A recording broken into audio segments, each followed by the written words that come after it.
होळी महात्म्य कथा. फाल्गुन शुद्ध पौर्णिमा म्हणजेच होळी पौर्णिमा. होळीचं दुसरं नाव म्हणजे हुताशनी पौर्णिमा. होळी हा सण शहरात तसेच खेड्यापाड्यातून मोठ्या आनंद आणि उत्साहाने साजरा केला जातो. होळी आली की होळीसाठी लाकडं गौऱ्या गोळा करणारी पोरं गल्लीबोळातून गात सुटतात. होळी रे होळी पुरणाची पोळी, किंवा होळीला गौऱ्या पाच पाच, डोक्यावर नाच नाच. लाकडं गौऱ्या गोळा केली जातात. मग घराच्या अंगणात किंवा चौकात एक मोठी एरंडाची फांदी उभी करतात. त्याच्या भोवती लाकडं गौऱ्या रचतात. संध्याकाळ झाली की होळी पेटवतात. सवाष्णी, मुलं मुली, मोठी माणसं सर्वजण या होळीची पूजा करतात. होळीला पुरणपोळीचा नैवेद्य दाखवतात.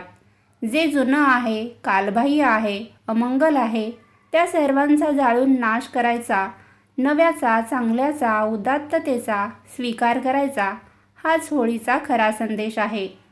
होळी आपल्याला त्याग आणि समर्पण शिकवते. ह्या उत्सवाला होलिका दहन किंवा होळी, शिमगा, हुताशनी महोत्सव, दोला यात्रा, कामदहन अशा वेगवेगळ्या संज्ञा आहेत. या होळीबद्दल अनेक लोककथा प्रचलित आहेत. या होळीच्या संदर्भात जी कथा सांगितली जाते ती अशी की पूर्वी राक्षस कुळात हिरण्यकश्यपू नावाचा एक राक्षस होता. तो स्वतःला श्रेष्ठ समजत असे. देवतांविषयी त्याला अतिशय तिरस्कार होता. त्याला प्रल्हाद नावाचा एक मुलगा होता.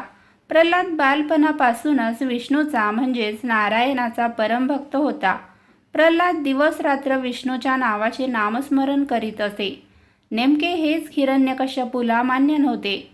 त्यामुळे त्याने प्रल्हादाला त्यापासून परावृत्त करण्याचा प्रयत्न केला, परंतु प्रत्येक वेळी तो अयशस्वी ठरला.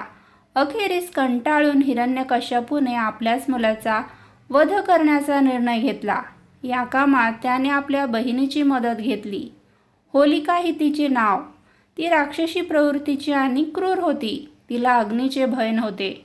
अग्नीपासून तिला कोणताच त्रास होत नव्हता. म्हणून हिरण्यकश्यपूने लाकडाची चिता रचवली. त्यावर होलिकेला बसविले आणि तिच्या मांडीवर प्रल्हादाला बसविले. परंतु प्रल्हादाच्या भक्ती साधनेमुळे उलटेच घडले. होलिका जळून खाक झाली आणि विष्णू भक्त असल्यामुळे प्रल्हादाला मात्र काहीही झाले नाही. त्याच्या भक्तीने प्रसन्न होऊन विष्णूने खांबातून नृसिंह रूपाने येऊन हिरण्यकश्यपूचा वध केला. थोडक्यात होलिका वाईट प्रवृत्तीची असल्यामुळे तिचा अंतही जळून म्हणजेच वाईट पद्धतीने झाला. त्यामुळे वाईट आचारविचारांना तिलांजली देणे आणि आपल्या मनातील वाईट विचारांना होळीप्रमाणे आगीत जाळून राख करावे, हाच होळी साजरी करण्यामागचा उद्देश आहे.